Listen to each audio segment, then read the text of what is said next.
আসসালামু আলাইকুম রহমতুল্লাহি বারাকাতুহু। আমি যে সূরাটি থেকে আপনাদের সাথে কিছু কথা শেয়ার করব, সূরাটার নাম হচ্ছে সূরাতুল হুজরাত। কি সূরা? সূরাতুল হুজরাত। এটা মাদানী সূরা, মদিনাতে নাজিল হয়েছে একেবারে শেষ দিকে, মাদানী জিন্দেগির শেষ দিকে, নবম হিজরিতে নাজিল হয়েছে, তার মানে একেবারে শেষ দিকে। এটা কোরআনের সূরার যে ধারাক্রম সে অনুযায়ী ৪৯ নম্বর সূরা এবং সূরার আয়াত সংখ্যা ১৮। এই সূরাটাকে সূরাতুল আখলাক বলা হয়, মানে আমাদের আখলাক যাতে সুন্দর হয় এরকম 10টা কমান্ডমেন্টস আল্লাহ তাআলা ইনস্ট্রাকশন এই সূরাতে দিয়েছেন। আমাদের সমাজটা যাতে পিসফুল সোসাইটি হয়, হ্যাঁ, আল্লাহ তাআলা কিছু মোরাল স্ট্যান্ডার্ড, কিছু ইথিক্যাল স্ট্যান্ডার্ড, কিছু ম্যানার আমাদেরকে শিখিয়েছেন। কোরআন কিন্তু আমাদেরকে ম্যানার শিখায়। কি শিখায়? ম্যানার্স শিখায়। আজকে দেখবেন যে কোরআন আমাদের কি কি ম্যানার্স শিখায়। আমাদের সমাজটা যাতে একটা পিসফুল সোসাইটি হয়, শান্তিপূর্ণ সমাজ হয়, কোরআন কিছু আমাদেরকে এথিক্যাল স্ট্যান্ডার্ড বেঁধে দিয়েছে। আজকে আমরা এগুলো জানবো যে কি কি ম্যানার কোরআন আমাদেরকে মেনটেন করতে বলে, পালন করতে বলে।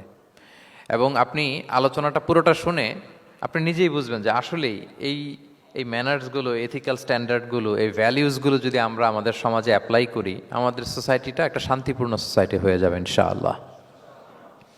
তাহলে কি কি ইনস্ট্রাকশন আল্লাহ তাআলা দিলেন to make our society a peaceful society, আমরা এটা দেখব। 1 নম্বরে আল্লাহ তাআলা যে ইনস্ট্রাকশনটি দিয়েছেন, শুরুতে বলে রাখা ভালো, মৌলিকভাবে 10টি দিক নির্দেশনা আল্লাহ তাআলা দিয়েছেন আমাদের সমাজটাকে শান্তিপূর্ণ করার জন্য। 10টা ম্যানার আল্লাহ তাআলা শিখিয়েছেন। আওয়াজ করে বলেন তো, মোট কয়টি নির্দেশনা? 10টি। আমরা গুনে গুনে সামনের দিকে আগাবো। 1 নম্বরে আল্লাহ তাআলা বললেন, ইয়া আইয়ুহাল্লাযীনা আমানু লা তুকদ্দিমু বাইনা ইয়াদাইল্লাহি ওয়া রাসূলিহি ওয়াত্তাকুল্লাহ ইন্নাল্লাহা সামিউন আলিম। ওহে বিশ্বাসীরা, তোমরা আল্লাহর রাসূল তোমাদেরকে যা করতে বলে এইটার চেয়ে বেশি অ্যাডভান্স হয়েও না, অতটুকুতেই থাকো, ওটাতেই কল্যাণ, ওটাতেই বরকত। আল্লাহ রাসূলের চাইতে বেশি বোঝা যাবে না। ওনারা যেটা বলেছেন এটাই ফাইনাল। মা কানা লিমুমিনিন ওয়ালা মুমিনাতিন ইযা কাদাল্লাহু ওয়া রাসূলুহু আমরান আইয়াকুনা লাহুমুল খিয়ারাতু মিন আমরিহিম। আল্লাহ রাসূল যদি আমাদেরকে কোনো নির্দেশনা দেয়, তখন কোনো বিশ্বাসীর জন্য এটা মানলেও চলে, না মানলেও চলে, এরকম ভাবা যাবে? আল্লাহ রাসূলের পক্ষ থেকে, আল্লাহর পক্ষ থেকে একটা আদেশ আসছে, এখন এই আদেশ আপনি মানলেও হয়, না মানলেও হয়, এরকম নাকি ব্যাপারটা? বলেন তো। বরং মানতেই হবে। বরং কি? মানতেই হবে। এটা কম্পালসারি, এটা অপশনাল না। তাহলে সমাজকে শান্তিপূর্ণ করার 1 নাম্বার গাইডলাইন হচ্ছে আল্লাহ রাসূলের পক্ষ থেকে যে নির্দেশনা আসবে এটা আপনাকে কম্পালসারি টু অ্যাবাইড বাই, এটা মানতেই আপনাকে হবে। এবং রাসূল সাল্লাল্লাহু আলাইহি ওয়াসাল্লাম যেটা শিখিয়েছেন ওইটাই স্ট্যান্ডার্ড, এর চেয়ে আর ভালো করা যায় না। এক সাহাবী বেশি ইবাদত করতে যেয়ে বললেন যে আমি আজ থেকে সারা রাত তাহাজ্জুদ পড়ব, রাতে আর ঘুমাবো না। আরেক সাহাবী বললেন আমি সারা বছর রোজা রাখবো, আমি আর রোজা ভাঙবো না। আরেক সাহাবী বলে আমি আমার স্ত্রীদের কাছে যাব না, আমি সন্ন্যাসী জীবনযাপন করব। তো রাসূল সাল্লাল্লাহু আলাইহি ওয়াসাল্লাম শুনে অপছন্দ করলেন, বললেন তোমরা নাকি এমন এমন বলেছ, আমি তো বিশ্বনবী রাহমাতাল লিল আলামিন, আল্লাহর হাবিব, আমি তো কোনো দিন রোজা রাখি, আবার কোনো দিন রাখি না। সোম বৃহস্পতিবারে রাখি, অন্যান্য দিন তো রাখি না। আবার রাতে আমি ঘুমাই, আবার তাহাজ্জুদও পড়ি, আবার আমি স্ত্রীদের সাথেও মেলামেশা করি। তো আমার এই ব্যালেন্স লাইফ লিড করেও তো আমি আল্লাহর শ্রেষ্ঠ হতে আমার কোনো সমস্যা হয় নাই, তোমাদের কি সমস্যা হলো? সুবহানাল্লাহ। দেখেন, ইসলাম খুব ব্যালেন্সড অ্যাপ্রোচে বিশ্বাস করে, ভারসাম্যপূর্ণ জীবন বিধান। তার মানে রাসূল সাল্লাল্লাহু আলাইহি ওয়াসাল্লাম যেটা শিখিয়েছেন ওইটাই স্ট্যান্ডার্ড। আপনি কি রাসূল সাল্লাল্লাহু আলাইহি ওয়াসাল্লামের চেয়ে বেশি মুত্তাকি হতে পারবেন? বুঝে থাকলে আওয়াজ করে বলুন, আল্লাহ রাসূলের চেয়ে বেশি বুজুর্গ হওয়া সম্ভব? মুত্তাকি হওয়া সম্ভব? আল্লাহওয়ালা হওয়া সম্ভব? তিনি যেটা শিখিয়েছেন ওইটাই স্ট্যান্ডার্ড। তাহলে প্রথম দিক নির্দেশনা হচ্ছে আল্লাহ রাসূলের চেয়ে বেশি বোঝা চলবে। ওনারা যে নির্দেশনা দিয়েছেন সেটা মানলেই জীবনের সুখ, সেটা মানলেই কি? 1 নাম্বার গাইডলাইন। সমাজ যদি শান্তিপূর্ণ সমাজ আমরা পেতে চাই, পিসফুল সোসাইটি যদি পেতে চাই। 2 নাম্বার গাইডলাইন হচ্ছে আল্লাহ তাআলা বলছেন, ইয়া আইয়ুহাল্লাযীনা আমানু লা তারফাউ আসওয়াতাকুম ফাওকা সাওতিন নাবিক ওয়া লা তাজহারু লাহু বিল কওলি কাজাহরি বা'দিকুম লিবা'দিন আন তাহবাতা আ'মালুকুম ওয়া আনতুম লা তাশউরুন। ওহে বিশ্বাসীরা, নবীর কণ্ঠের চাইতে তোমাদের কণ্ঠকে উঁচু করো না। খবরদার, যদি করো, নিজেরা নিজেদের সাথে যেভাবে কথা বলো, নবীর সাথে যদি এভাবে কথা বলো, তাহলে তোমাদের সব আমলগুলোকে বাতিল করে দিবে কে? এই আয়াত নাজিলের একটা প্রেক্ষাপট আছে। বনু তামিম গোত্রের লিডার কে হবে এটা নিয়ে ডিসকাশন হচ্ছিল। তো আবু বকর রাদিয়াল্লাহু তাআলা আনহু বললেন, আমি চাই উনি হোক লিডার। ওমরে ফারুক বলে, না না না, উনি না, আপনি বুঝতে পারেন নাই, আমি চাই ইনি হোক। আবু বকর বলে, ওমর তুমি ঠিক বলো না, আমি বললে তুমি খুলে উল্টাটা বলো, উনি হলে ভালো হয়। ওমরে ফারুক বলে, না না না, উনি না, উনি হলে, এই যে উনি উনি করে দুইজন তর্ক বিতর্ক করতে করতে ওনাদের কণ্ঠটা রাসূল সাল্লাল্লাহু আলাইহি ওয়াসাল্লামের কণ্ঠের চাইতে একটু উঁচু হয়ে গেল, যেটা দেখতে অনেকটা অশোভন ছিল, সুন্দর দেখাচ্ছিল না। তো রাসূল সাল্লাল্লাহু আলাইহি ওয়াসাল্লাম সামনে বসা, ওনার সামনে উঁচু গলা করে কেউ কথা বলবে, এটা আল্লাহ বরদাশত করলেন না।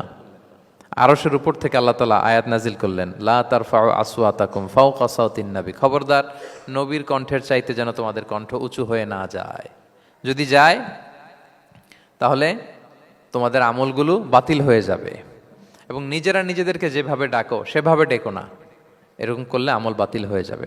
তো আল্লাহ তাআলা এখানে আদব শিক্ষা দিলেন যে রাসূল সাল্লাল্লাহু আলাইহি ওয়াসাল্লামের সামনে কথা বলতে গেলে খুব ভদ্র ভাষায় কথা বলতে হবে, শালীন ভাষায় কথা বলতে হবে। মজার ব্যাপার হচ্ছে, আপনারা জানেন কিনা জানি না, যারা হজ উমরা করেছেন আপনারা দেখবেন যে রাসূল সাল্লাল্লাহু আলাইহি ওয়াসাল্লামের পবিত্র কবরের উপর এই আয়াতটা এখনো লেখা আছে যে লা তারফাউ আসওয়াতাকুম ফাওকা সাওতিন নবী, নবীর কণ্ঠের চাইতে যেন কণ্ঠ উঁচু হয়ে না যায়। এজন্য দেখবেন যে যারা রাসূল সাল্লাল্লাহু আলাইহি ওয়াসাল্লামের কবর জিয়ারত করতে যায়, ওনারা কবরের সামনে যে ধৈর্য ধারণ করতে পারে না, বুক ফেটে কান্না আসে যে আজীবন যে নবীর কথা শুনলাম, যে নবীর হাদিস শুনলাম, যে নবীকে আমি এত ভালোবাসি, যে নবী আমার জন্য সুপারিশ করবেন, যে নবী আমাকে হাউজে কাউসারের পানি দিবেন, সেই নবী এখানে শুয়ে আছে। এটা ভাবতেই মুমিন হৃদয়ে বাঁধ ভাঙা কান্নার জোয়ার আসে, হাউমাউ করে কাঁদতে ইচ্ছে করে, কিন্তু ওখানে আওয়াজ করা যায় না, কারণ ওখানে লেখা লা তারফাউ আসওয়াতাকুম ফাওকা সাওতিন নবী, নবীর দরবারে বড় গলায় আওয়াজ করে কোনো শব্দ উচ্চারণ করা যাবে না। খুব ভদ্র বিনম্র চিত্তে রাসূল সাল্লাল্লাহু আলাইহি ওয়াসাল্লামের রওজার সামনে দাঁড়িয়ে আমরা সালাম পাঠ করি। তো এই নিয়মটা শুধু যে রাসূল সাল্লাল্লাহু আলাইহি ওয়াসাল্লামের জন্যই খাস তা নয়, আমাদের আব্বা আম্মা, আমাদের শিক্ষক, মুরব্বী, আধ্যাত্মিক নেতা, ধর্মীয় গুরু, ইসলামী আন্দোলনের বড় লিডার, এরকম যে কারো সামনে বড় গলায় উঁচু গলায় আওয়াজ করে কথা বলা যাবে না, বরং সেখানে ভদ্রতা, এটিকেটস, নম্রতা, এটা বজায় রাখতে হবে। এটা বুঝতে পেরেছেন? হ্যাঁ। পাশাপাশি রাসূল সাল্লাল্লাহু আলাইহি ওয়াসাল্লাম একবার দুপুরবেলায় ওনার ঘরে শুয়েছিলেন।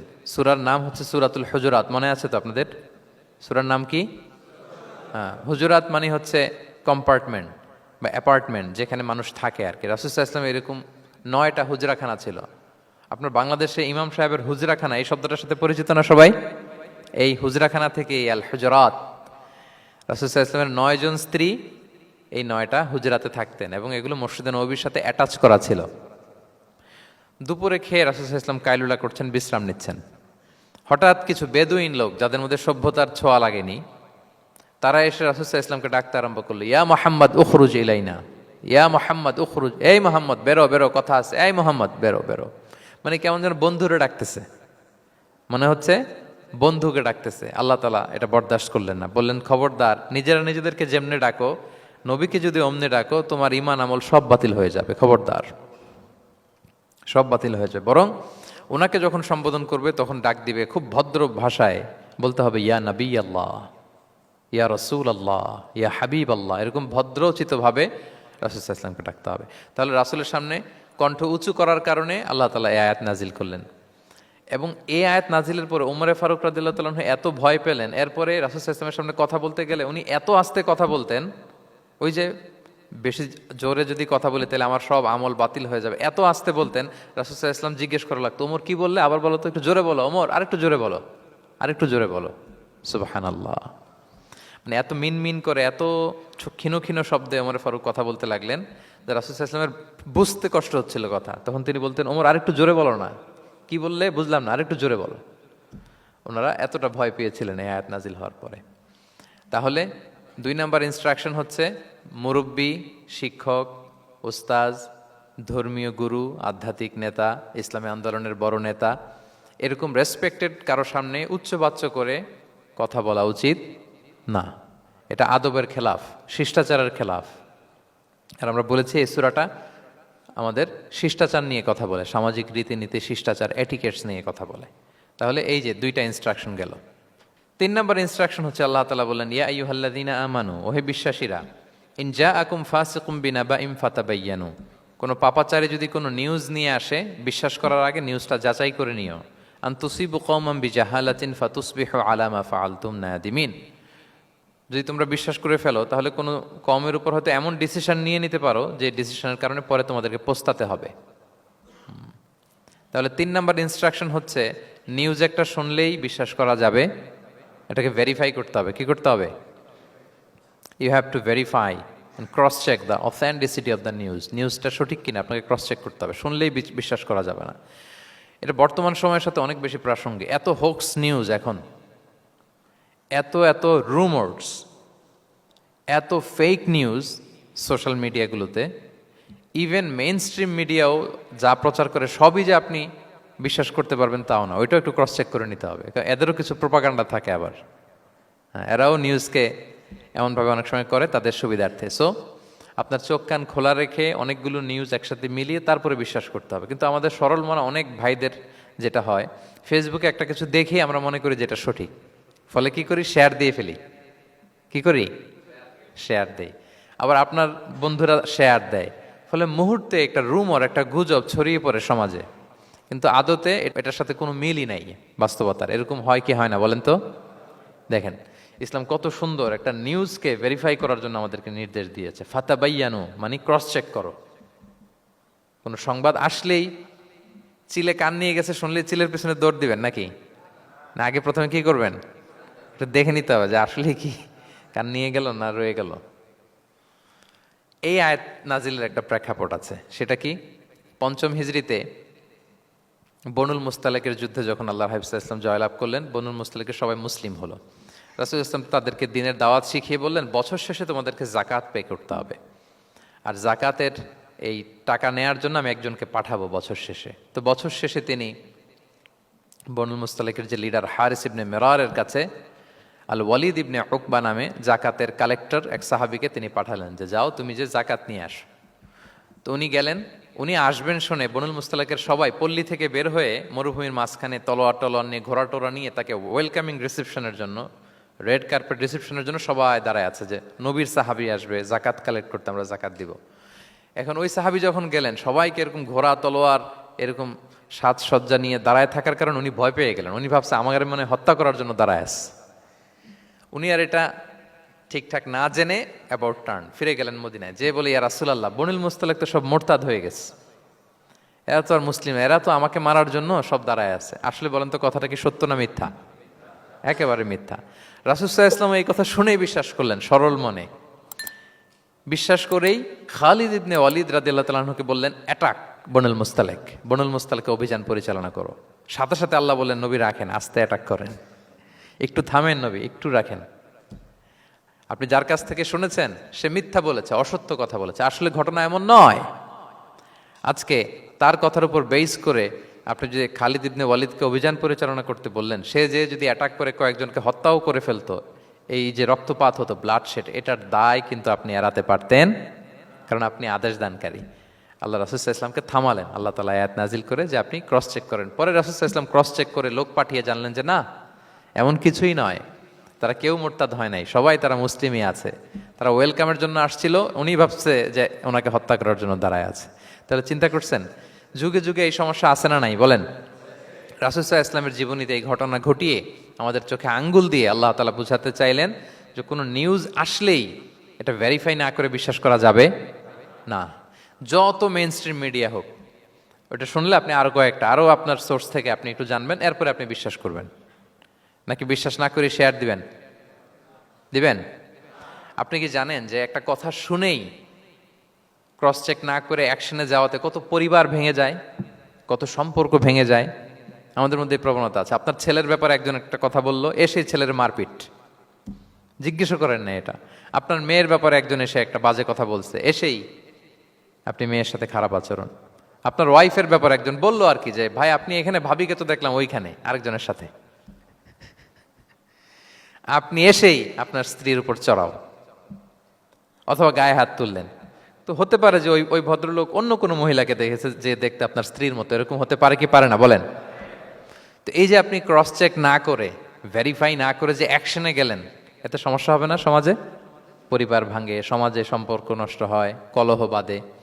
এই জন্য আল্লাহ তাআলা বলেন যে সোসাইটিটাকে যদি পিসফুল করতে চাও, ইযা জাআকুম ফাসিকুম বিনাবাইন ফাতাবায়ানু, নিউজ আসলেই বিশ্বাস করো না, you have to cross check, you have to justify and you have to verify the news. মনে থাকবে? তাহলে আজকে থেকে ফেসবুকে একটা পেলে আমরা কি করব? শেয়ার দিয়ে দিব। কি শেয়ার দিবেন না? কি করব? যাচাই বাছাই করব, ক্রস চেক করব। এখন অবশ্য ক্রস চেক করার জন্য কিছু কিছু প্ল্যাটফর্ম বেরিয়েছে। তারা অবশ্য যেগুলো খুব বেশি ছড়িয়ে পড়ে নিউজ, সেগুলো যদি ভুল হয় তারা ক্রস চেক করে তারা সামাজিক সচেতনতা তৈরি করে। তো আমরা প্রত্যেকেই দায়িত্বশীল হলে এই গুজবগুলো স্প্রেড করা থেকে আমরা বিরত থাকতে পারি। নিউজ শুনলেই আমরা এখন বিশ্বাস করব না, আগে ক্রস চেক করে নেব, তা না হলে আমরা বিপদে পড়তে পারি। কি বলেন? এমন কোনো কাজ করে ফেলতে পারি যেটার কারণে পরে লজ্জিত হব। তো আমরা আগে থেকেই সাবধান হয়ে যাই। 4 নম্বরে আল্লাহ তাআলা বললেন, ওয়া ইন তাইফাতানি মিনাল মুমিনিনা ক্তাতালু ফাসলিহু বাইনাহুমা। বিশ্বাসীদের মধ্যে 2 গ্রুপ যদি মারামারি লাগে তাহলে তুমি মিলিয়ে দাও, ইসলাহ করো, ইসলাহু যাতিল বাইন, মিলিয়ে দাও, মীমাংসা করে দাও, বিরোধ নিষ্পন্ন করে দাও। অনেক সময় হয় না যে 2 ভাই ঝগড়া লেগেছে, 2 বন্ধু ঝগড়া লেগেছে, অথবা স্বামী স্ত্রীর মধ্যে কোনো কারণে বিরোধ, হ্যাঁ, 2 পার্টি ঝগড়া লাগছে, এরকম আছে না নাই? তখন ফাসলিহু বাইনাহুমা, তাদের মধ্যে আপোষ মীমাংসা করে দাও। হ্যাঁ, মীমাংসা করে দাও, ইসলাহ, রিকনসিলিয়েশন করো, ওয়ার্ক অ্যাজ এ মিডিয়েটর, মধ্যস্থতাকারী হিসেবে কাজ করো। তো আমরা সমাজে কি করি দেখেন তো, একটু মিলিয়ে নেন। 2 জন ঝগড়া লাগছে, আমরা কি করি?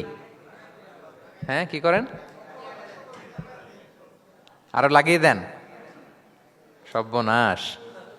তাই তো আপনাদের ওয়াজি করতেছি আমি না, তাদেরকে আরো ঝগড়ায় মাতিয়ে তোলা যাবে না, লাগিয়ে দেওয়া যাবে না, বরং ঝগড়া থামিয়ে দিতে হবে। কি করতে হবে? কয়েক জায়গায় কৌশল করে মিথ্যা বলা জায়েজ, সহিহ হাদিসে এসছে। এর মধ্যে একটা আছে, 2 জন মানুষের মধ্যে সম্পর্ক নষ্ট, তাদের সম্পর্ক জোড়া লাগিয়ে দেওয়ার জন্য আপনি কৌশল করে মিথ্যা বলতে পারেন। যেমন ধরেন যে 2 জনের সাথে কথা হয় না, দা কুমড়া সম্পর্ক, আপনি একজনকে বললেন যে ভাই ওই দিন তো ওই লোক আপনার ব্যাপারে অনেক প্রশংসা করলো। সে তো শুনে অবাক হবে, কিরে আমার প্রশংসা কি বললো, এমন এমন বললো।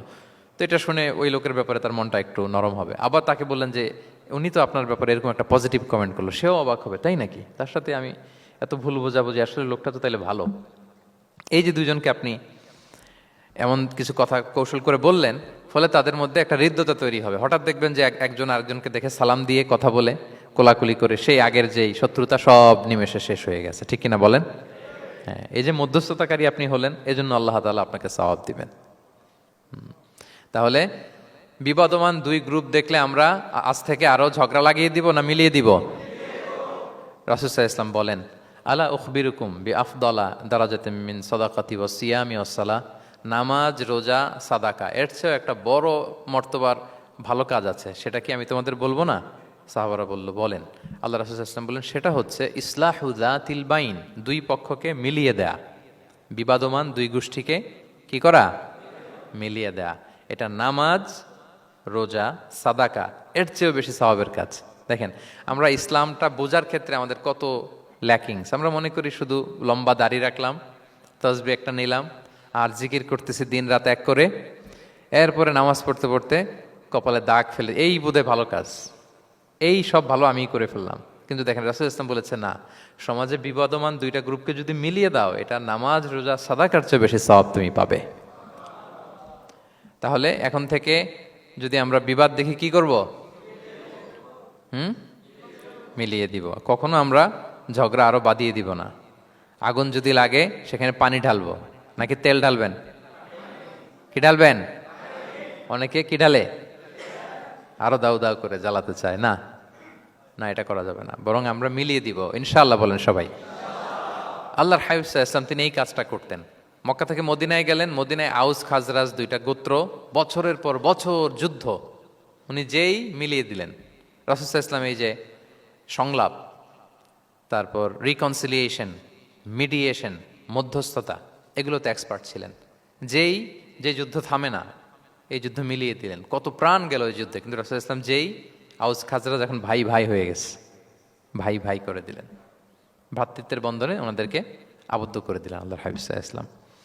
এবং সহিহ বুখারীতে একটা বাব আছে, বাবের শিরোনাম হচ্ছে বাবু কওলুল ইমাম ইযহাবু বিনা নুসলিহ বাইনাকুম, মানে আমাকে নিয়ে চলো আমি মিলিয়ে দিব। এটা ছিল রাসূল সাল্লাল্লাহু আলাইহি ওয়াসাল্লামের বিখ্যাত বাণী। ঝগড়া একটা লাগছে, রাসূল ইসলাম বলতে, আরে আমি আসি না, আমাকে নিয়ে যাও, আমি মিলাই দেবো। কোথাও কিছু হয়েছে, আমাকে নিয়ে যাও, আমি তো আছি, মিলাই দেবো। রাসূল ইসলাম এসেছেনই মানুষকে মিলানোর জন্য, গড়ার জন্য এসেছেন, ভাঙার জন্য নয়। তাহলে 4 নাম্বার যেটা আমরা জানলাম, যে বিবাদমান দুই পক্ষকে আমরা কি করব, মনে থাকবে? এই যে আমি শুরুতে বলেছিলাম, যে একটা শান্তিপূর্ণ সমাজ যদি আপনি গড়তে চান, তাহলে এই 10টা ইনস্ট্রাকশনের কোনো বিকল্প নাই। এখানে সোশ্যাল নর্মস, কিছু মোরালিটি, কিছু ভ্যালিউজ, বিশেষ করে ম্যানার্স আমাদেরকে শিখিয়েছেন আল্লাহ তাআলা। তাহলে 4টা জানলাম, কয়টা? 5 নম্বরে আল্লাহ বলেন, ইয়া আইয়ুহাল্লাযীনা আমানু লা ইয়াসখার কওমুন মিন কওম আসা আন ইয়াকুনু খায়রাম মিনহুম। ওহে বিশ্বাসীরা, তোমরা একে অপরকে তুচ্ছ তাচ্ছিল্য করো না, হাসি ঠাট্টা করো না, কাউকে সুখরিয়া মানে কাউকে তুচ্ছ করা, কাউকে নিয়ে ব্যঙ্গ করা, হাসি তামাশা করা, এটা করো না, এটা কবিরা গুনাহ। মানে এমন কোনো কথা বলো না যাতে তোমার ভাইয়ের মনে কষ্ট হয়, এরকম কিছু বলা যাবে না। আমরা অনেক সময় এটা করে ফেলি, এমন কথা বলি যেটাতে আরেক ভাই বা আরেক বোন কষ্ট পায়। আমরা খুব সিম্পলি বলি, কিন্তু এটা কবিরা গুনাহ। এটা কি? বিশেষ করে তার আকৃতি নিয়ে আপনি কিছু বলতে পারবেন না, এটা বড় কবিরা গুনাহ। এটাকে বডি শেমিং বলে। কি বলে? বডি শেমিং হারাম। কারণ বডি স্ট্রাকচার, এটাকে আমার ইচ্ছে মতো হয়েছে না আল্লাহ বানাইছে? আচ্ছা, আপনি যে এত সুন্দর ফর্সা, কে বানালো? হ্যাঁ, আবার আরেকজন যে একটু শ্যামবর্ণের, তাকে কে বানালো? আপনি লম্বা, কে বানালো? কেউ খর্বাকৃতির, খাটো, তাকে কে বানালো? তাহলে আপনি আকৃতি নিয়ে তাকে যদি ঠাট্টা করেন, আসলে কি ঠাট্টা কি তাকে করা হলো নাকি আল্লাহকে? কারণ আসল ডিজাইনারটা কে? হুয়াল্লাযী ইউসাউবিরুকুম ফিল আরহামি কাইফা ইয়াশা। আল্লাহ তাআলা তোমাদেরকে যেমন চেয়েছেন ঠিক তেমন মাতৃগর্ভে তোমাদেরকে ডিজাইন করেছেন, তোমাদের আকৃতি দিয়েছেন। এজন্য কারো আকৃতি নিয়ে অবজ্ঞা করা, তুচ্ছ করা, হেয় করা, এটা প্রকারান্তরে আল্লাহকে অবজ্ঞা করার সমান। দ্য ক্রিয়েটর, যিনি স্রষ্টা, তাকে আপনি অবজ্ঞা করেছেন, ঠিক কিনা বলেন? তাহলে এখন কারো আকৃতি নিয়ে কিছু বলবেন? আমরা বাংলাদেশে এরকম বলি না? বেশি মোটা হলে তাকে একটা নাম দিয়ে ফেলি। হ্যাঁ, কি বলি? কি বলেন? মোটু। তারপর কেউ চিকন হলে তাকে একটা নাম দিয়ে ফেলি, চিকন আলী। এরপর ধরেন যে কারো হয়তো নাক ছোট, চোখ ছোট, তাকে চাকমা বলে আমাদের এলাকায়। হ্যাঁ, নাক ছোট, চাকমা। তো এটা হইলো? তো সে কি নিজে তার নাককে এরকম বানাইছে? এরকম নানা ধরনের আকৃতির অনেক কিছু হতে পারে। এই যে বডি শেমিং, এটা হারাম। এটা কি? এবং জরিপে এসেছে অনেক বাচ্চারা স্কুলে যেতে চায় না তার দেহের বিভিন্ন আকৃতি নিয়ে, তার বন্ধুরা তাকে টিস করার কারণে। খুব মোটা সে, তাকে নিয়ে তার ফ্রেন্ডরা এমন কথা বলে, সে আর স্কুলে যাওয়ার প্রতি আগ্রহ ফিরে পায় না। তো এটা কত বড় সামাজিক সমস্যা আপনি খেয়াল করেছেন? হ্যাঁ, কখনো কারো আকৃতি নিয়ে কোনো কমেন্টস করা যাবে? কারণ আকৃতিটা দিয়েছে কে? এটা খবরদার, এটা বড় কবিরা গুনাহ। আব্দুল্লাহ ইবনে মাসউদ রাদিয়াল্লাহু তাআলা আনহু, এই সাহাবী, ওনার পা দুইটা ছিল চিকন, চিকন পা। উনি একবার আরাক গাছের চূড়ায় উঠেছেন, মেসোয়াকের ডাল ভেঙে মেসোয়াক করবেন। বাতাসের ঝাপটা, ওনার লুঙ্গিটা একটু সরে গিয়েছে, পা দুইটা দেখা গিয়েছে। তো এত চিকন পা দেখে সাহাবারা সবাই হাসতেছে নিচে। রাসূল ইসলাম বললেন, ব্যাপার কি, তোমরা হাসো কেন? বলে যে ইবনে মাসউদের পা গুলো দেখে দেখেনি রাসূল কত চিকন পা, হাসতেছে। রাসূল ইসলাম রাগান্বিত হলেন, বললেন, ওই সত্তার শপথ যার হাতে আমার আত্মা, ওই আল্লাহর কসম করে আমি বলি, লাহুমা আফকালু ফিল মিজান মিন উহুদ, এই পা দুটো মিজানের পাল্লায় রাখা হলে কিয়ামতের দিন উহুদ পাহাড়ের চেয়ে বেশি ভারী হয়ে যাবে। তার মানে এত সম্মান ইবনে মাসউদের, সম্মান আল্লাহর কাছে, কল্পনা করেন, উহুদ পাহাড়ের চেয়ে বেশি ভারী হয়ে যাবে। কিন্তু আমরা অনেক সময় এই মানুষের আকৃতি নিয়ে তুচ্ছ তাচ্ছিল্য করি। রাসূল সাল্লাল্লাহু আলাইহি ওয়াসাল্লামের একজন স্ত্রী ছিল, নাম সফিয়া। কি নাম? সফিয়া বিনতে হুয়াই ইবনুল আখতাব। উনি আকৃতিতে কিছুটা খাটো ছিলেন এবং একটু স্থূলাকৃতির ছিলেন। তো এটাকে একটু ইঙ্গিত করে আম্মাজান আয়েশা রাদিয়াল্লাহু তাআলা আনহা একবার একটা শব্দ ব্যবহার করেছেন, মানে শব্দ দিয়ে কৌশলে বুঝিয়েছেন, তানি কসিরা, মানে আপনার সেই খাটো স্ত্রী সফিয়া। নারীদের মধ্যে এটা থাকে স্বাভাবিক, মানবীয় কারণে। একাধিক স্ত্রী হলে মানবীয় কারণে একটু জেলাসি বা একটু কিছু বিষয় থাকে, এটা থেকে মানুষ বেরোতে পারে না, এবং সেটা নবীদের স্ত্রীরাও সেটা থেকে বেরোয়া সম্ভব ছিল না। তো কথা বলতে বলতে এমন একটা শব্দ বললেন যেটা দিয়ে সাফিয়া রাদিয়াল্লাহু তাআলা আনহাকে বুঝালেন যে আপনার অমুক স্ত্রী, মানে তিনি আকৃতিতে কিছুটা খাটো এবং কিছুটা স্থূলাকৃতির। এই শব্দটা রাসূল ইসলাম পছন্দ করলেন না। বললেন, আয়েশা এটা তুমি কি বললে? আয়েশা তুমি কি জানো, লাকুত কুলতি কালিমা, তুমি এমন একটা শব্দ বলেছো সফিয়ার ব্যাপারে, লাউ মুজিজাত বিমা ইল বাহরি লা মাজহাজাতহু, এই শব্দটা যদি নীল সাগরে ছেড়ে দেয়া হয় তাহলে এই শব্দের পঙ্কিলতার কারণে নীল সাগরের পানি মুহূর্তেই কালো হয়ে যাবে। আর এরকম শব্দ যেন আমি না শুনি। আমাদের আয়েশা রাদিয়াল্লাহু আনহা সচেতন হয়ে গেলেন, আর কখনো এরকম বলেননি। দেখেন রাসূল ইসলাম কখনো এই বডি শেমিংকে স্পেস দিতেন না, কখনো না। আমরা এগুলোকে ছোট মনে করি, কিন্তু যাকে আপনি বলেন সে অনেক কষ্ট পায় মনে, সে খুব মনে কষ্ট পায়, এজন্য এটা বলা যাবে না, খবরদার। রাসূল সাল্লাল্লাহু আলাইহি ওয়াসাল্লাম বলেন, ইন্নাল আবদা লা ইয়াতাকাল্লামু বিল কালিমাতি মা ইয়াতাবায়্যানু ফিহা ইয়াজিল্লু বিহা ফিন্নার। মানুষ অনেক সময় মুখ ফসকে এমন কমেন্ট করে ফেলে অন্যের ব্যাপারে, এটা দিয়ে সে মাঝে মাঝে জাহান্নামী হয়ে যায়, কিন্তু সে ভাবেই নাই এই শব্দে আমাকে জাহান্নামে ঢুকাবে। কারণ এই মুখ দিয়ে যা বেরোয় এটা বলতে অনেক সাবধানে। রাসূল ইসলাম বলেছেন, দুইটা অঙ্গের গ্যারান্টি যদি কেউ আমাকে দেয় আমি তাকে জান্নাতের গ্যারান্টি দেই। মাইয়াদমান লি মা বাইনা লিহিয়াইহি ওয়া মা বাইনা রিজিলাইহি আদমান লাহুল জান্নাহ। দুই অঙ্গের গ্যারান্টি যে দেয় তাকে আমি জান্নাতের গ্যারান্টি দেই। এক হচ্ছে দুই চোয়ালের মাঝখানে যা আছে মানে জিহ্বা, এই জিহ্বার গ্যারান্টি যদি দেয়। আরেকটা হচ্ছে দুই পায়ের মাঝখানে যা আছে মানে মানুষের প্রাইভেট। এই দুইটা অঙ্গের গ্যারান্টি যদি কেউ দেয় যে এই দুই অঙ্গ দিয়ে আমি কোনো পাপ কাজ সংগঠিত করব না, বিশ্বনবী সাল্লাল্লাহু আলাইহি ওয়াসাল্লাম বলেন আমি আমার ওই উম্মতকে জান্নাতের গ্যারান্টি দেই। তাহলে তুচ্ছ তাচ্ছিল্য ঠাট্টা বিদ্রুপ করা যাবে না। 6 নম্বরে, ওয়ালা তালমিজু আনফুসাকুম, তোমরা অন্যের বদনাম করে বেরিও না। লামজ আসছে লুমাজা থেকে, ওয়াইলুল লিকুল্লি হুমাজাতিল লুমাজা, যে প্রকাশ্যে অন্যের বদনাম করে বেড়ায়, অন্যের দোষ খুঁজে বেড়ায়। একদল লোক আছে দেখবেন শুধু অন্যের দোষ খোঁজে, নিজের দিকে আঙ্গুল যায় না। কিন্তু এইভাবে আরেকজনের দিকে আঙ্গুল দিলে যে 3টা আঙ্গুল নিজের দিকে যায় এটা আবার ভুলে যায়। কাউকে যদি আমি এরকম করি, আমার দিকে কয় আঙ্গুল বলেন? এই 3টা কার দিকে? আর আরেকজনের দিকে 1 আঙ্গুল। তো কাউকে কিছু বলার আগে 3বার নিজেরটা ভাববেন যে নিজে কি করেন। ওলা তাল মিজাং, অন্যের বদনাম করো না, প্রকাশ্যে অন্যের দোষ খোঁজো না।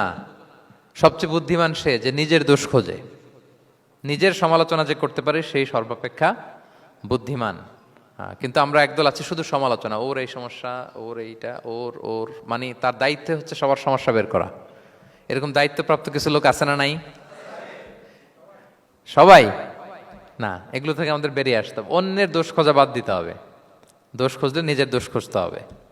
আমরা আত্মসমালোচনা করবো। খেয়াল রাখবেন, সবচেয়ে ভালো হচ্ছে আত্মসমালোচনা। সবচেয়ে ভালো কি? তারপরে মোটামুটি ভালো হচ্ছে আলোচনা, আর সবচেয়ে খারাপ হচ্ছে সমালোচনা। কিন্তু আমরা সবচেয়ে করি বেশি কোনটা? এটা চেঞ্জ করতে হবে, আত্মসমালোচনা বাড়াইতে হবে। আমি প্রায় একটা কথা বলি, small people talk about people, average people talk about things, great people talk about ideas. ছোট মনের মানুষ যারা, এরা মানুষ নিয়ে কথা বলে, এর এই সমস্যা ওর। মাঝারি ধরনের যারা, এরা বিভিন্ন বিষয় নিয়ে, ঘটনা নিয়ে কথা বলে। গ্রেট মাইন্ড যারা, এরা আইডিয়া নিয়ে কথা বলে, যে এই আইডিয়া ইমপ্লিমেন্ট করলে সমাজের এটা সমাধান হবে, এই আইডিয়া জেনারেট করতে পারলে এইটা কাজ হবে। তো এখন বলেন, আপনি কি ছোট মনের মানুষ হবেন না বড় মনের? অন্যের দোষ খুঁজবো আর তাহলে কারটা খুঁজবো? ইনশাআল্লাহ বলেন সবাই। কটা গেল? 7 নাম্বার, ওয়ালা তানাবাজু বিল আলকাব, কাউকে মন্দ উপনামে ডেকো না। মন্দ উপনামে ডেকো না মানে কাউকে একটা বিশেষ নাম দিও না, তার নামটা সুন্দরভাবে ডাকো। নাম বিকৃতি করা কবিরা গুনাহ। নাম, আপনি বলুন হুজুর এটা একটা কথা হইলো, নাম বিকৃতি করছি তো কি হয়েছে? এটা আপনার কাছে সমস্যা নাই। ধরেন যে ওই লোকের নাম আব্দুল্লাহ, আপনার কাছে আব্দুল্লাহ এটা সিম্পল, ধুর আব্দুল্লাহ একটা কিছু হইলো। কিন্তু যার নাম আব্দুল্লাহ তার কাছে এটা অনেক দামি। তার কাছে কি? কারণ এটা তার পরিচয় বহন করে। ধরেন যে আমার নাম কি মিজান, আপনার কাছে মনে হয় আরে মিজান একটা নাম হইলো, তা আমার কাছে তো এটা অনেক গুরুত্বপূর্ণ, কারণ এটা আমার পরিচয় বহন করে। এই নামে মানুষ আমাকে ডাকে, ফলে এটা আমার খুব আদরের, আমার কাছে বড্ড যত্নের, দরদের নামটা। আপনার কাছে নাও হইতে পারে। মানুষ প্রত্যেকে তার নিজের নামকে খুব পছন্দ করে। দেখবেন যে মানুষ কাগজ পেলে নিজের নামটা লেখে, সিগনেচার দেয় একটা, দেখবেন দেয়। এরপর দেখবেন যে সি বিচে ঘুরতে গেলে বালুর মধ্যে নিজের নামটা লিখে, দেখবেন লিখে। শুধু তাই না, লিখে আবার একটা লাভ আঁকে, লাভ চারদিকে আঁকে। কেন আঁকে? কারণ এই নামটা সে পছন্দ করে অনেক, এটা তার কাছে গুরুত্বপূর্ণ, আপনার কাছে নাও হতে পারে। এজন্য প্রত্যেকের নামটা তার কাছে খুব আদরের, যত্নের। তার নামটা আপনি সুন্দরভাবে বলবেন। নাম আপনি বিকৃত করতে পারবেন না। এটা কি গুনাহ? সগীরা, কবিরা গুনাহ। এটা আমরা সমাজে করি, নাম বিকৃত করি। না, নাম বিকৃত করা যাবে না। ওয়ালা তানাবাযু বিল আলক, মন্দ নামে ডেকো না। আমাদের সমাজে এটা আছে। দেখবেন যে বাবা মা সুন্দর নাম রেখেছে আবু বকর, ওকে ডাকে বক্কইরা। আছে না এরকম? তারপর নাম রেখেছে ধরেন আব্দুল কুদ্দুস, ওকে ডাকে। নাম রেখেছে আব্দুল ওয়াক্কাস, ওকে ডাকে। এই বিকৃতি আপনি করতে পারবেন? কারণ কিয়ামতের দিন আপনার নাম ধরে, আপনার বাবার নাম ধরে ডাকা হবে। তুদআউনা ইয়াউমাল কিয়ামাতি বিআসমাইকুম ওয়া আসমাই আবাইকুম। কিয়ামতের দিন তোমার নাম, তোমার বাবার নাম, যখন আপনাকে ডাকবে ফেরেশতারা, আপনার নাম এবং আপনার বাবার নাম ধরে ডাকা হবে। এজন্য রাসূল সাল্লাল্লাহু আলাইহি ওয়াসাল্লাম বলেন, ফা আহসিনু আসমাক, তোমাদের নামগুলো সুন্দর রেখো, নাহলে সেই দিন ডাকবে বল্টুর ছেলে কল্টু দাঁড়াও। তখন এই কোটি কোটি মানুষের সামনে আপনি এই নাম নিয়ে দাঁড়াবেন আর লজ্জায় পড়বেন। আর যদি বলে আব্দুর রহমানের ছেলে আব্দুল্লাহ, আসো, কত সুন্দর। নামগুলো ভালো আলেম দিয়ে ক্রস চেক করে, কনসালটেশন করে এরপরে রাখবেন। আর কাউকে মন্দ নামে কখনো ডাকা যাবে না। তার বংশের কোনো খারাপ কিছু দিয়ে তাকে ডাকা যাবে না। ধরেন একজনের বাবা ছিল চোর, কিন্তু তার সন্তান সে সৎ মানুষ হইতে পারে না। এখন বাবার কথা কি আপনি চোরের পোলা বলে ডাকতে পারবেন? না, আপনি ডাকবেন না, বলতে পারবেন না, কারণ সে তো ভালো। তাহলে নাম বিকৃত করা, মন্দ উপনামে ডাকা, এটা কবিরা গুনাহ। এটা আমরা কখনো করব? মনে থাকবে প্রিয় ভাইরা? আচ্ছা, ৮ নম্বরে আল্লাহ তাআলা বলছেন, ইয়া আইয়ুহাল্লাযীনা আমানু জিতানিবু কাসীরাম মিনায-যন, ওই বিশ্বাসীরা তোমরা ধারণা থেকে বেঁচে থাকো। ইন্না বা'দা-যন্নি ইসমুন, কিছু কিছু ধারণা আছে এটা পাপ। ধারণা, অ্যাজাম্পশন করে কথা বলা নিষেধ। ধারণার উপর বেস করে কথা বলা যাবে। অনেকে ধারণার উপর কথা বলে। বেশিরভাগ ধারণাই মিথ্যা হয়। ধারণার বেশিরভাগ কি হয়? সো আপনি ধারণা, বেসড অন ধারণা আপনি কোনো কথা বলতে পারবেন, মানে যেটাকে আমরা বাংলায় বলি আন্দাজে কথা বলা। বাংলা আমরা কি বলি? আন্দাজে আপনি কিছু বলতে পারবেন না, আপনাকে নিশ্চিত হইতে হবে। আমরা খালি চোখে যা দেখি, বাস্তবে ওই ঘটনা নাও হতে পারে এরকম। হোয়াট এভার উই সি, এটা রিয়েল সিনারি নাও হতে পারে, কিন্তু ভেতরে হয়তো এমন কিছু একটা আছে যেটা আমরা জানি না। এজন্য ধারণা করে কথা বলা নিষেধ ইসলামে। ওয়া ইন্না যন্না লা ইউগনি মিনাল হাক্কি শাইআ, আল্লাহ বলেন ধারণা কখনো সত্যের বিকল্প হতে পারে না। আপনাকে সত্যটা জেনে বলতে হবে। আপনি ধারণার উপর কিছু বলতে, আমরা এরকম সমাজে অনেক করি, অনেক। আপনি পাবেন, দেখবেন যে ধরেন যে আপনাকে আপনার এক বন্ধু দেখলো, রিক্সা দিয়ে যাচ্ছেন, আপনার পাশে এক নারী বসা, তো সে অনেক কিছু খারাপ ধারণা করতে পারে। এরকম হয় না সমাজে? তো এমন হতে পারে যে আপনি আপনার ছোট বোনকে নিয়ে বেরিয়েছেন, হতে পারে না? কিন্তু আপনি তো একটা ধারণা করে ফেললেন অন্য কিছু। বা আপনার ভাগ্নিকে নিয়ে বের হয়েছেন, আপনার আপন খালাকে নিয়ে বেরিয়েছেন কোনো কাজে, ডাক্তারের কাছে বা কিছু একটা হতে পারে। কিন্তু তাকে দেখেই আমি এদিক সেদিক বলতে আরম্ভ করলাম যে ওকে তো দেখছি এরকম এরকম এরকম। আছে না নাই? আমাদের সমাজে আমি দেখেছি যে কারো যদি ঠোঁট কালো হয়, তো মানুষ ধারণা করে নেয় লোকটা মনে হয় সিগারেট খায়। কিন্তু সিগারেট সেবন করা ছাড়াও কারো ঠোঁট কালো হতে পারে কি পারে না বলেন? এই যে এগুলো সমাজে প্রচলিত। বিয়ে করার পর পর ইমিডিয়েট যদি কেউ একটা গাড়ি কিনে বা হুন্ডা কিনে, এটা কি বলে বলেন তো? এই বোধহয় শ্বশুর বাড়ি থেকে যৌতুক নিয়ে আসছে। দেখছেন, এরকম ভুরি ভুরি আপনি সমাজে পাবেন যে আন্দাজে, ধারণার উপরে আমরা অনেক কথা বলে ফেলি, কিন্তু নিশ্চিত না হয়ে আপনি কোনো কমেন্টসে যেতে পারবেন না। এটা একেবারে নিষেধ। ৯ নম্বরে আল্লাহ বললেন, ওয়ালা তাজাসসু, গোয়েন্দাগিরি করো না, স্পাইগিরি করো না, অন্যের ব্যক্তিগত বিষয় নিয়ে খোটাখুটি করো না। এরকম স্বভাব আমাদের অনেকের আছে না নাই? অনেকে দেখবেন যে অনেকের প্রাইভেট বিষয় নিয়ে খোঁচাখুচি করতে সে বড্ড মজা পায়। আছে এরকম? এটা হারাম। আওয়াজ করে বলুন, এটা কি? ওয়ালা তাজাসসু, গোয়েন্দাগিরি করো না। Everyone has personal space and no one should interfere someone's personal space. কেউ কারো পার্সোনাল স্পেসে ইন্টারফেয়ার করা যাবে না। প্রত্যেকের একটা প্রাইভেট এরিয়া আছে, প্রাইভেসি আছে। দেখেন ইসলাম প্রাইভেসিকে কত গুরুত্ব দেয়, প্রত্যেকের প্রাইভেসিকে ইসলাম কত গুরুত্ব দেয়। কারো প্রাইভেসির মধ্যে ইন্টারফেয়ার করা এটা ইসলাম পছন্দ করে না। এজন্য খবরদার, কারো ব্যক্তিগত কোনো ইস্যু নিয়ে আমরা নাক গলাতে পারবো না। কারো মোবাইল ধরে মোবাইলের গ্যালারি চেক করা, কারো ইনবক্স চেক করা, কাউকে না বলে কারো চিঠি পড়ে ফেলা, উকি মারা, আড়ি পাতা, এগুলো হারাম। এগুলো কি? তো এরকম স্বভাব আমাদের আছে না নাই? আড়ি পেতে শুনতে চাই, উকি মারি, তারপর সে কি করে দেখি তার প্রাইভেট মুহূর্তে, তারপর তার মোবাইল চেক করি, তার গ্যালারি চেক করি, তার ইনবক্স চেক করি। এই দায়িত্ব ইসলাম আমাদেরকে দেয়। এমনকি ইসলামী রাষ্ট্রও যদি হয়, ইসলামী রাষ্ট্রের জন্য এটা দায়িত্ব না যে প্রত্যেকে ব্যক্তিগত তার বেডরুমে তার প্রাইভেট লাইফে কি করে এটা দেখা, ইটস নট হিজ বিজনেস। ইসলামী রাষ্ট্র মানুষকে ন্যায়, কল্যাণের পথ, সুন্দর জীবন পরিচালনার জন্য উৎসাহিত করবে, কিন্তু প্রত্যেকে প্রাইভেট লাইফে কি করে ওইটা সিসি ক্যামেরা লাগিয়ে দেখা, এটা কারো দায়িত্বের মধ্যে পড়ে না। এটা একেবারে নিষেধ। এটাকে বলে তাজাসসুস, গোয়েন্দাগিরি করা। বরং ইসলাম কি উৎসাহিত করে জানেন? অন্যের দোষ দেখলে এটাকে গোপন রাখতে উৎসাহিত করে। গোপন রাখবেন।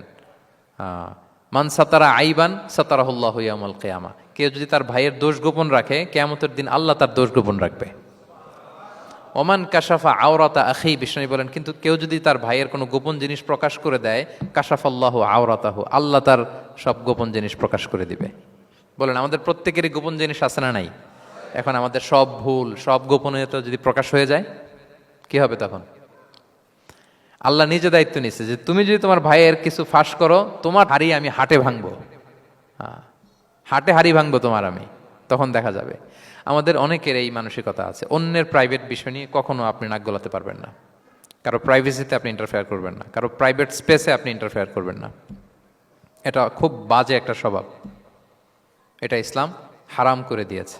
আমাদের অনেকের মধ্যে আছে খুঁটে খুঁটে, ভাই এটা কি, ওইটা কি করছেন, সরকারি চাকরি না প্রাইভেট চাকরি, বেতন কত, বয়স কত, ওইটা কত, ওইটা কত, হাবি যাবি, এটা তার, ইটস নট হিজ বিজনেস। তারপরে মানুষ খুঁচিয়ে খুঁচিয়ে, নিঃসন্তান দম্পতি আমি দেখেছি, তাদেরকে পেলে অনেকে, ভাই কি সমস্যা, কয় বছর হইল, বাচ্চা নিচ্ছেন না কেন, কবে হবে, কার সমস্যা, আপনার সমস্যা না ভাবির সমস্যা, বেটা তোর কি সমস্যা এটা বল। একজন নিঃসন্তান দম্পতি তারা কি স্ট্রাগলের মধ্য দিয়ে যায় আপনি জানেন? এটা তার জন্য পরীক্ষা। ওই পরীক্ষার মধ্যে আপনি খুঁচিয়ে খুঁচিয়ে, মানে সে kind of he is a gynaecologist, সে আপনার ইয়ে করতেছে, ট্রিটমেন্ট দিচ্ছে, ভাই কি হয়েছে, এইটা ওইটা, তাদেরকে বিব্রত করে একটা পরিস্থিতিতে ফেলা, এম্বারাসিং একটা সিচুয়েশনে ফেলা, এটা হারাম। এই ম্যানারগুলো ইসলাম আমাদেরকে ধরে ধরে শেখায় যে এটা তোমার বিজনেস না, তুমি খুঁচিয়ে খুঁচিয়ে মানুষের ব্যক্তিগত বিষয় যেটাতে সে বিব্রত বোধ করে, এগুলো তুমি জিজ্ঞেস করতে পারো না। আল্লাহ বলেছেন খবরদার, ওলা তাজাসসু, ওলা তাজাসসু, গোয়েন্দাগিরি করো না, কারো ব্যক্তিগত বিষয় না। অনেকের এটাতে খুব ইন্টারেস্ট, কার স্ক্যান্ডাল বেরোইছে, প্রায় দেখবেন যে এরকম দেখা যায়, অমুক নেতার স্ক্যান্ডাল ফাঁস, অমুক নায়কের স্ক্যান্ডাল ফাঁস। তোমার স্ক্যান্ডাল কবে ফাঁস হবে এটা বলো? নিজের চরকায় তেল দিতে হবে, আরেকজনের কি হলো, তার কি ভুল আছে, দোষ ত্রুটি আছে, ওগুলো খুঁজে দেখার জন্য আল্লাহ আমাকে দুনিয়ায় পাঠায়। তাহলে আমরা যেন কারো প্রাইভেসি হ্যাম্পার না করি প্রিয় ভাইরা, এটা ইসলাম আমাদেরকে উৎসাহিত করে, নির্দেশনা দেয় যে আমরা কারো প্রাইভেট কোনো ইস্যু নিয়ে নাক গলাবো না, ব্যক্তিগত বিষয়ে নাক গলাবো না, কারো দোষ দেখলে এটা আমি গোপন রাখবো। কি করব? আনলেস ইউ আর এ জাজ, আপনি বিচারক, আপনার কাছে আসছে, তখন আপনি বিচার করবেন। কিন্তু এমনি এমনি আপনি জাজমেন্টাল হতে পারবেন না। You can not jump to the conclusion, একটা কিছু আন্দাজে বলে ফেলতে পারবেন না। এই দায়িত্ব আপনাকে দেয়া হয়নি। ইসলামে ব্যভিচারের মতো কোনো বিষয় দেখলেও আপনি বলতে পারবেন না। ব্যভিচার, অ্যাডাল্ট্রি, ফর্নিকেশন, জিনা, এগুলো দেখলে আপনি বলতে পারবেন না। বললে 4 জন নিয়ে বলতে হবে একসাথে। আপনি 3 জন যে যদি কাজের কাছে বলেন যে এই ছেলে আর মেয়েকে আমি অপকর্ম করতে দেখছি, কাজী 3 জনকে নিয়ে আগে 80 টাকা করে বেত মারবে পিঠে, তো করে দেখতে বলছে কে? তোমাদেরকে এই কাজ অবজার্ভ করতে বলেছে কে? কারণ 3 জন মিলে এই উইটনেস হবে না। 4 জন উইটনেস যদি থাকে তাইলে তাও আমরা দেখছি বললে হবে না, তারপরও মায়ের। আরো রলি আমি বলি, 4 জন এসে যদি বলে যে আমি একজন নারী একজন পুরুষকে নেকেড অবস্থায় এই ঘরে প্রবেশ করতে দেখছি, তারপর কাজে নিয়ে এই 4 জনের আশীর্বাদ দিবে, কারণ এতেও প্রমাণিত হয় নাই। তারা হয়তো একটা জায়গায় অবস্থান করেছে কিন্তু বড় ধরনের কোনো পাপের সাথে লিপ্ত হয় নাই হয়তো। তার মানে একেবারে চাক্ষুষ, তাও নারী দিয়ে এই উইটনেস হবে না, 4 জন পুরুষ এই পাপ কাজের চাক্ষুষ সাক্ষী ছিল, এটা যদি বলে সব কিছু যদি মিলে যায় তারপরে তাদেরকে শাস্তি দেয়া যাবে, এর আগে সম্ভব না। এটা কোনো মানুষ কোনো পাপ কাজ এইভাবে লোকচক্ষুর সামনে কখনো করে না। তার মানে দেখেন এটা কেন এরকম শক্ত করা হলো, যাতে আপনি না বলেন, কারণ বলতে গেলে আপনি আরো মাইর খাবেন, অপবাদের শাস্তি পাবেন। হ্যাঁ, ইফকের শাস্তি। ইসলাম কিভাবে মানুষের প্রাইভেসিকে হেফাজত করে। কেউ কোনো একটা মানুষ হয়তো কখনো শয়তানের ওয়াসওয়াসায়, নফসের তাড়নায়, বন্ধুর পাল্লায় পড়ে কোনোভাবে সে পাপে জড়িয়ে পড়েছে, আপনি এটাকে ইস্যু বানাচ্ছেন, কিন্তু এমন হতে পারে ওই পাপের পরে সে এমনভাবে তওবা করেছে, এমনভাবে ফিরে এসেছে, এমনভাবে প্র্যাকটিসিং হয়েছে যে সে ভালো কাজ দিয়ে আপনাকেও ছাড়িয়ে গেছে। আপনি আটকায় যাবেন কিন্তু কিয়ামতের দিন ও আটকাবে না। এরকম হতে পারে কি পারে না? তো ওর পিছনে লাগছেন কেন আপনি? আপনি আপনার ইস্যু দেখেন, আপনি কতটা প্র্যাকটিসিং হতে পেরেছেন, আপনি কতটা শুদ্ধাচার আনতে পেরেছেন আপনার জীবনে, সেটা দেখতে হবে। এজন্য খবরদার, ওয়ালা তাজাসসু, গোয়েন্দাগিরি করো না, কারো প্রাইভেট বিষয় নিয়ে নাক গলাতে যেও না। সুবহানাল্লাহ, হোয়াট এ রিলিজিয়ান! কত সুন্দর আমাদের ধর্ম, হাউ লাকি উই আর! আমরা কত ভাগ্যবান যে আল্লাহ তাআলা এই ধর্ম আমাদেরকে দিয়েছেন, এমন বিধান আমাদের জন্য প্রেসক্রাইব করেছেন যেগুলো মানলে আমাদের সমাজটা একটা জান্নাতের বাগান হয়ে যাবে। তাহলে 9 নম্বর ছিল ওয়ালা তাজাসসু, গোয়েন্দাগিরি করুন। আজকে থেকে করবেন? কারো মোবাইল ধরবেন, আর গ্যালারি দেখবেন, কারে কি মেসেজ করছিল পড়তে যাবেন, গোপনে তার ড্রয়ার খুলে তার চিঠি পড়বেন, আড়ি পাতবেন, উকি মারবেন, কারো গোপন বিষয় নিয়ে ইন্টারেস্ট দেখাবেন? কথা বলেন না, দেখাবেন? এগুলো নিয়ে কোনো ইন্টারেস্ট আমরা দেখাতে পারবো না। গোয়েন্দাগিরি আমাদেরকে বাদ দিতে হবে। আল্লাহ আমাদেরকে বোঝার তৌফিক দান করুক। কয়টা গেল? আর একটা, লাস্ট নাম্বার। আল্লাহ বলেন, সর্বশেষ আল্লাহ বলেন, ওয়ালা ইয়াগতাব বা'দুকুম বা'দা, একে অপরের পরনিন্দা চগলখুরি করো না। ইয়াগতাব মানে গীবা, গীবত করো না। আইয়ুহিব্বু আহাদুকুম আইয়াকুলা লাহমা আখিহি মাইতান ফাকারিহতুম, তোমরা কি চাও যে তোমরা তোমাদের মৃত ভাইয়ের গোশত ভক্ষণ করবে? মানে যে ব্যক্তি গীবত করে সে যেন তার মৃত মরা ভাইয়ের পচা গোশত খায়। গীবত করা, গীবত কাকে বলে? রাসূল সাল্লাল্লাহু আলাইহি ওয়াসাল্লাম বলেন, গীবত হচ্ছে যিকরুকা আখাকা বিমা ইয়াকরাহু, তোমার ভাইয়ের অনুপস্থিতিতে তোমার ভাই সম্পর্কে এমন কিছু বলা যেটা শুনলে সে অপছন্দ করে, এমন কিছু বলা যেটা শোনা সে পছন্দ করে না। তো এক সাহাবী বলেন, ইয়া রাসূলুল্লাহ আফারাআইতা ইন কানা ফি মা আকুল, হে আল্লাহর রাসূল, আমার ভাইয়ের মধ্যে যদি আসলেই সেই সমস্যাটা থাকে তাইলেও কি গীবত হবে? রাসূল সাল্লাল্লাহু আলাইহি ওয়াসাল্লাম বললেন, আরে তাইলেই তো গীবত হবে। ওই দোষ যদি থাকে, ওটা তার অনুপস্থিতি যদি বলে বেরো তাইলেই তো গীবত হবে। আর ওই দোষ যদি না থাকে তাহলে তো অপবাদ হবে, এটা তো আরো বড় গুনাহ, ওটা তো বহতান। তাহলে এই গীবা, ইংরেজিতে বলে ব্যাক বাইটিং, ইংরেজিতে কি বলে? এই ব্যাক বাইটিং, চগলখুরি বা পরনিন্দা, আরবিতে বলে গীবাত। এই গীবত আমরা করব না।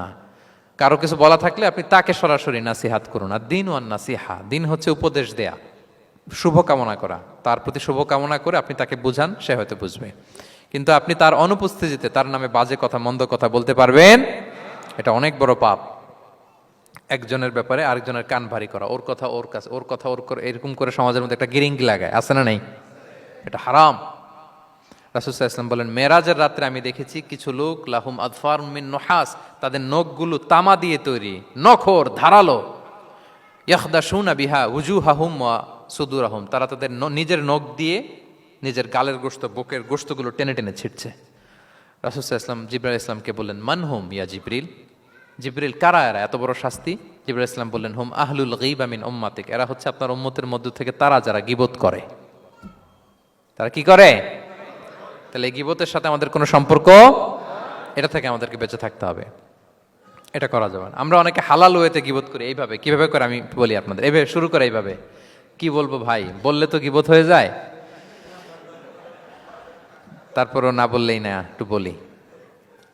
শুরুতে কি বললে তো, দেখছেন কিভাবে হালাল করে, বললে তো গীবত হয়ে যায়, এইভাবে স্টার্ট করে। বললে যদি গীবত হয়ে যায় এটা বলা যাবে? আওয়াজ করে বলেন, যেটা বললে গীবত হয়ে যাবে এটা বলা যাবে না। এই অভ্যাসগুলো থেকে আমরা আস্তে আস্তে ফিরে আসবো, ওগুলো আমরা আর বলবো। তাহলে মোট 10টা, কয়টা? এই 10টা যদি আমরা মেনে চলি, সমাজে আর কোনো অশান্তি থাকবে? বিশৃঙ্খলা থাকবে? হানাহানি, মারামারি? সমাজটা একটা শান্তির সমাজ হবে, পিসফুল সমাজ হবে। এই জন্য এই সূরাটাকে বলা হয় সামাজিক রীতিনীতির সূরা। সোশ্যাল এটিকেটস, সামাজিক রীতিনীতি আল্লাহ শিখিয়েছেন, আমাদেরকে ম্যানার শিখিয়েছেন। আজকে বাড়িতে যে সূরাতুল হুজরাতটা পড়বেন, যাদের কাছে আমার এক নজরে কোরআন আছে আগে ওটা থেকে দেখবেন, এরপর কোনো তাফসির থেকে বঙ্গানুবাদ থেকে বঙ্গানুবাদ দেখবেন, তাফসির পড়বেন, দেখবেন যে ক্লিয়ার হয়ে যাবে। এরপর নিজেই আপনার ফ্যামিলিকে নিয়ে আপনি তালিম দিবেন এই সূরাটার উপর। পারা যাবে তো? দেখবেন যে সমাজটা শান্তিপূর্ণ হয়ে যাবে। আল্লাহ তাআলা আমাদের সমাজকে শান্তিপূর্ণ করুক, আমাদের পরিবারগুলোকে জান্নাতি পরিবার করুক।